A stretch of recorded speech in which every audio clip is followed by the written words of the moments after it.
안녕하세요, 테린이 아빠입니다. 제 채널은 아시다시피 공시나 투자 아이디어나 그리고 여러가지 키팩터를 가지고 말씀을 드리고 있고요. 이번 시간에는 시장에서 이제 우려하는 것들이 뭘까 이걸 고민하고, 이 우려가 현실화가 되려면 트리거가 항상 있어야 됩니다. 그리고 과거 사례를 통해서 트리거가 어떤 게 있었을까 이걸 보고, 시장에서 가장 걱정하는 게 2025년도에 미국 시장이 우려가 되면 마찬가지로 한국 시장도 조정을 받을 텐데, 과거 사례를 같은 거 한번 보고 어떤 것들을 체크해야 되는지 같이 한번 알아보도록 하겠습니다. 게다가 어떤 지표를 보고 우리가 이것을 피해를 최소화할 수 있을까, 이런 고민도 같이 한번 해보도록 하겠습니다. 저는 이제 챗GPT한테 S&P 500에 해당하는 지수를 1984년도부터 넣어서 뭐라고 질문을 던졌냐면, 연속으로 연간 단위로 2년 연속 상승하고 나서 3년차에 조정이 발생됐으면 그 조정이 발생된 것을 정리해보자 라고 했고요. 그걸 정리를 했을 때 1990년대에 이때 이제 7월부터 10월까지 이제 막 조정이 발생했어요. 이때도 보면 유가가 가장 문제입니다. 결국 물가가 문제인 거예요.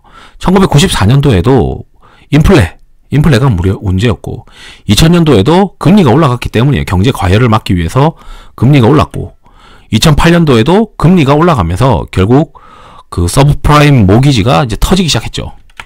그리고 2015년도 보시게 되면 미국 연준이 9년 만에 금리가 올라갔어요. 그리고 중국의 어떤 경제 성장 둔화 이런 모습들이 있었고, 그 다음에 2022년도에는 여기도 이제 마찬가지로 인플레가 가장 이제 큰 트리거입니다.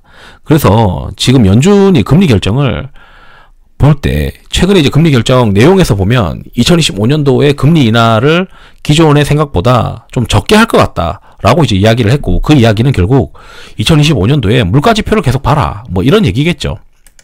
실제 이제 과거에서 물가 지표가 YY로 정점을 찍고 한 2년 내려가고 나면 한 3년 차부터는 또 올라가는 어떤 모습들이 과거에 있었기 때문에, 이번에 이제 2022년도에 물가가 정말 높게 찍고 나서 지금 이제 이번에 2년 차가 지났습니다. 이제 곧 3년 차가 되는 거죠.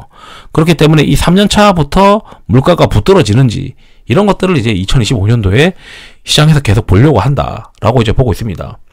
물가가 붙들어지지 않으면 2025년도 예를 들어 저는 이제 1분기까지는 그렇게 문제가 있다라고 생각 안 해요. 오히려 이제 1분기 때는 조금 전에 영상 올려드렸듯이 중국의 어떤 경기 부양책, 그리고 트럼프의 관세 명령이나 이런 것들을 봤을 때 생각보다 덜할 것 같은데, 그리고 중국의 경기 부양이 기대되는데, 이런 모습들이 1, 2, 3월 달에 어떻게 시장을 또 자극할 수 있다라고 생각을 하고 있고, 다만 이제 우리가 전통적으로 4월달부터 11월달까지 주식이 좋고, 11월부터 4월까지 주식이 좋고, 그 다음에 5, 6, 7, 8, 9, 10월달이 이제 주식이 좀 안 좋은데, 2025년 5, 6, 7, 8, 9, 10월달이 좀 걱정이긴 합니다. 왜냐면 결국 이제 트럼프의 정책이 2분기부터 뭔가 시장에 영향을 주기 시작하면서, 그때부터 이제 물가가 또 자극될 수 있는 어떤 가능성이 있잖아요. 그래서 그런 시나리오를 우리가 세워놓고 계속 이제 미국 시장을 바라봐야 된다라고 이제 생각을 하거든요.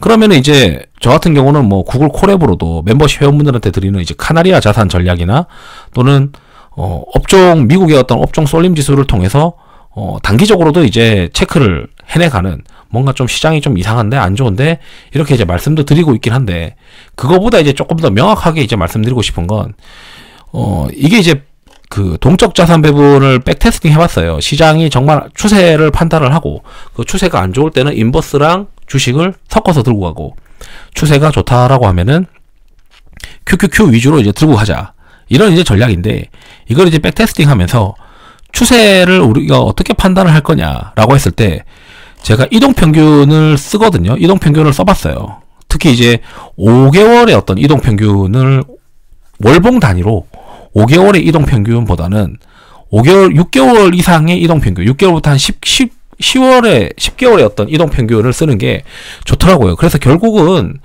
종가 기준으로 6개월 이동평균을 깨고 내려가게 되면 이제부터는 좀 시장을 보수적으로 봐야 되는데, 그거 하나만 봐서는 또 속을 수가 있으니까, 예를 들어 카나리아 자산이라고 해가지고 저 같은 경우는 예를 들어 팁이라고 하는 이 ETF의 모멘텀이 음수이냐 아니냐 이런 것들도 이제 크로스 체크하면서 2025년도에 대응을 할 생각입니다. 그래서 HAA 전략에서 팁이라고 하는 카나리아 자산과 그 다음에 ETF 동적 자산 배분 중에서 추세를 정의를 할 때 뭐 6개월 월간 이동 평균이 종가 기준으로 내려간다. 또는 여기서 보게 되면은 지금 월봉 이게 이제 스파이라고 하는 그 ETF인데 스파이 ETF가 6월 이제 ETF를 깨고 내려가는 어떤 이상한 모습을 보이든지 또는 더 심하게 이제 10월 10개의 어떤 이평을 깨고 내려가는 10개월의 1평을 이동평균을 깨고 내려가는 그런 모습들을 나타나게 되면 시장은 정말 보수적으로 봐야 될 수도 있겠구나. 이렇게 이제 머릿속에 시나리오를 세워놓고 2025년도를 들어가야 월봉이 예를 들어 깨지고 있는 와중에서 그래도 내가 들고 있는 종목들이 좋은데 버티면 되겠지. 이 마인드를 버릴 수가 있거든요. 그래서 2025년도에는 늦어도 10월 2평, 여기에서 이제 보게 되면 여기 이 주황색이 깨지면은 주식을 많이 줄이자. 이런 이제 이야기들을 해드리고 싶습니다. 그게 이제 유의미했냐.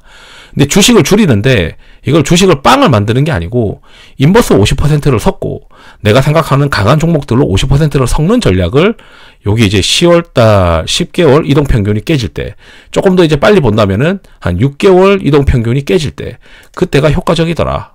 그런 이제 말씀들을 해드리고 싶습니다. 그래서 과거의 트리거들이 다 금리가 올라가는 어떤 트리거들이었기 때문에 2025년도에도 금리에 대한 우려를 계속 봐야 되고 전통적으로 이제 계절성으로 보게 되면 우리가 또 5월 달부터는 금리가 어떻게 되는지 물가가 어떻게 되는지 이런 것들을 계속 체크해야 되지 않겠냐 이런 것들을 말씀드리고 싶어 가지고 영상을 준비했습니다. 투자에 도움 되시길 바랍니다. 감사합니다.